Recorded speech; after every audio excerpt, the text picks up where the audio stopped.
Welcome back to Close Up on San Diego Business, where we get up close and personal with San Diego businesses and the key people that are working hard to make a difference in our community. I'm your host, Barry Waxler, here on KFSD AM 1450 and financialnewsandtalk.com. Okay, we're back with our third and final guest. I like to say last but not least. No. Thank you. Henry Esparza, CoProduction International. Welcome, Henry. Thank you for having me. Appreciate it. Nobody dressed as snappy as Henry is ever referred to as the least. Yeah, we always Or the have last, we always right? have one of those, don't we? Right. Even out that curve. Yeah. So, well, Henry, you have an interesting company, CoProduction International. Tell us a little bit about what you do. Absolutely. Thank you for having me. Our company is a family-owned business, and we've been operating since about 1978. And we specialize in setting up manufacturing plants in Mexico. We're not particular to any industry, aerospace, medical, electronics. In our time frame, we've set up about 225 companies, ranging anywhere from 25 employees to 400, 500 employees. Some local companies that you may recognize here in San Diego, for example, DJO Global, orthopedic brace manufacturer, Honeywell, among others. Huh? So it's been an exciting run. I'm a second generation into this venture. I operate the business along with my family and my brothers. Great. So tell us a little bit more. CoProduction International, you do not do the manufacturing down in Mexico. No, we're commonly known as a shelter operator. So it's a method of U.S. companies coming into Mexico via a third party like our company. And our clients provide capital equipment, technical know-how, and raw material. So from a production standpoint, it's their facility. From a management standpoint and financial legal obligations, it's our company. So we do all of the back office, all of the accounting, payroll processing, HR functions, logistics, operations. That's our strength. Right. And so it allows the company, the client, to focus in on production. Obviously, that learning curve of going into a new country is minimized, if you will. So instead of being productive and efficient in 2 years, they're going to do it in 1 year. We're handling all of that administrative function. We typically do it on a 3 to 5 year basis. We've had clients as long as 10 years. So it's really up to our clients to decide how long they want to be with us. But typically, our agreements match whatever lease terms they're signing in onto on the Mexican side. Well, so you help companies set up manufacturing across the border and get them going and stay with them as long as they need, and then hand it off to them. Exactly. They take it on, and we do everything from literally A to Z. So we start with site selection, for example. What building, what type of building are you looking for, or what area of the city do you want to be in? We're not only particular to Tijuana, of course. We also have operations in Tecate, branching out into Mexicali and into the interior of Mexico as well. But I think one of the messages that we'd like to get across is that we're working very, very strong collaboration with San Diego. We have an initiative outside, of course, of our company, the Cali Baja Mega Region, which is comprised of San Diego County, Imperial County, and the state of Baja. And so, whereas before we were promoting on our own, if you will, now we promote as a team because we recognize it as regions, the strengths that we bring to the table when we're working together.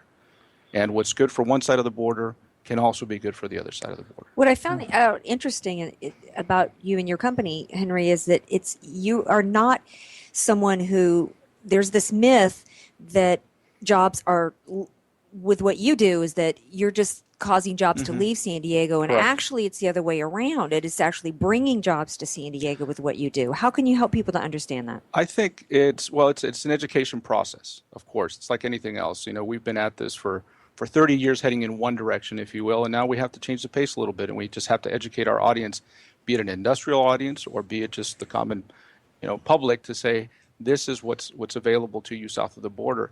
I think that it's not a surprise that our region, sometimes our state, places challenges for manufacturing entities to expand or to even set up.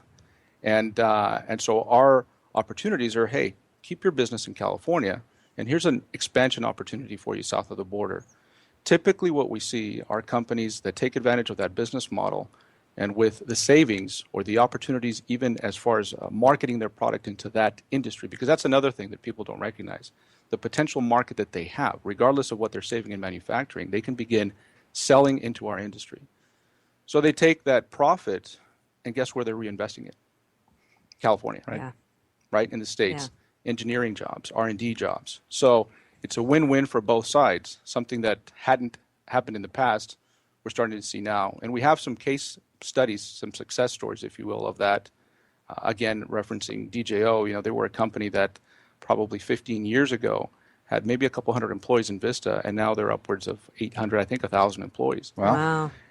Of course, south of the border, what did they do? They went from 100 to 1,500. So it was a situation where both sides benefited from it. And those are the types of messages that we need to get out there. Doing it, again, with San Diego EDC, San Diego Regional EDC, of course, is one of our partners. That's how you do it. And of course, CoProduction does its part in trying to convey that message out, not only to our U.S. audience, but internationally as well. Interesting. Well, here's the message that I'd like to get out from what I hear is, there are a lot of challenges that people face when they want to take their manufacturing down to Mexico. Absolutely. What challenges do you see that are really the ones that you can help these clients overcome? We're risk mitigators at the end of the day.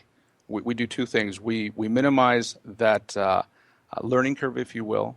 Hopefully we're building some trust into that. And basically, we make sure that you're heading in the right direction, dealing with the right individuals on a long-term basis.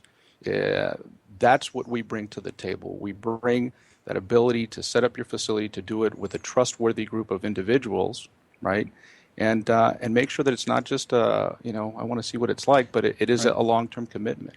Is there some type of, are you paving the way where they don't have to deal with a lot of Mexican government issues to get started down there? Absolutely. That's our function. Yeah. In essence, that's what we do. Do the U.S. companies pay taxes in Mexico? Not through our programs. No. I mean, there are ways, depending on how they set up with us. There's different business models that we offer. So the traditional shelter model, they would be setting up under our Mexican corporation. They don't. But then if for a fiscal financial reason they need to have their own Mexican entity, we can set that up for them, and it's a subsidiary of their U.S. company. And in that aspect, yes, they would be paying taxes in Mexico. Yeah. So there's different options. Great. You're listening to Close Up on San Diego Business here on KFSD AM 1450 and financialnewsandtalk.com. I'm your host, Barry Waxler, here with co-hosts Andrea Kay, Al Arias, and our guest, Enrique Esparza from CoProduction International. So let's see, you work with the Economic Development Corporation. You're the VP of promotion down there in Otay Mesa? I sit on the board of 4 different organizations. I'm an active participant with the Otay Mesa Chamber of Commerce here in San Diego. Also on the board of the U.S.-Mexico Chamber of Commerce, their LA chapter. And on the south side of the border, I'm the vice president of the Tijuana Economic Development Corporation, as well as the Association of Industrial plants, if you will, in Otay Mesa. Well, before we go too much further, I think it's important. Why don't we tell our listeners how they can get a hold of you if somebody's interested to talk to CoProduction International? Absolutely. They can hop on our website, www.coproduction.net, and that's CO with a dash and then production. Okay. Now, you're a family-run business. We are. So you got your brothers in there. Yes. We tend to have a lot of family-run businesses in San Diego that come on the show. That poses a whole host of challenges, does it not? Or are you guys one of those families that just all get along, no issues? Of course we are. Yeah, who isn't, right? There's 4 of us, and we have actually 2 separate companies. We have CoProduction International, and we have Call Center Services International. Same business model, but applied to call centers. 2 of us run the manufacturing side of it, and 2 of us run the call center side of it. Now, what is the call center? Is that where I've got a problem with my cable and I'm calling up and I got a complaint and somebody answers the phone someplace else? We actually focus on debt collection. So if you didn't pay your bill, that's where we come in. Maybe that's who was calling me. Yeah. But in essence, it was the same business model, facilitating expansion for call centers in the U.S. into Tijuana. We have a very strong bilingual and bicultural workforce. So it was very easy for us to say, if you need 100 or you need 200 English-speaking, bicultural, not bilingual, but bicultural agents, we can provide those to you.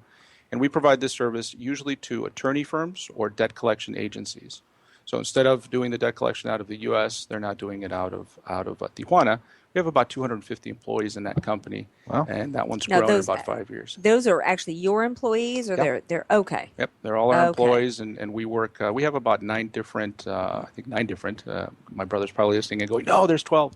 But in any event, I left off at 9, and they just they're a variety from East Coast clients to West Coast clients, but they do focus on debt collection.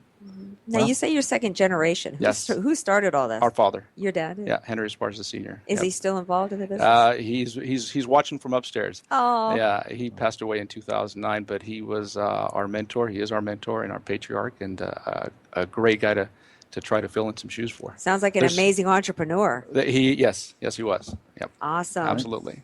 Well, it sounds like you've done a great job with the legacy. Well, we're trying. It's a team effort. We realize that. I think we all have a little bit of what he had all rolled up in one, and so we try to carry that forward. Absolutely.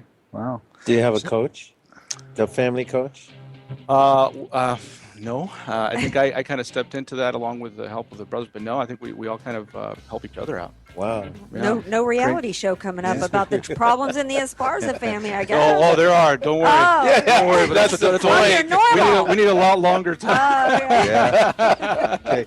Well, guys, we have to wrap up. Oh, We're shoot. running out of time once again, so I want to thank everybody.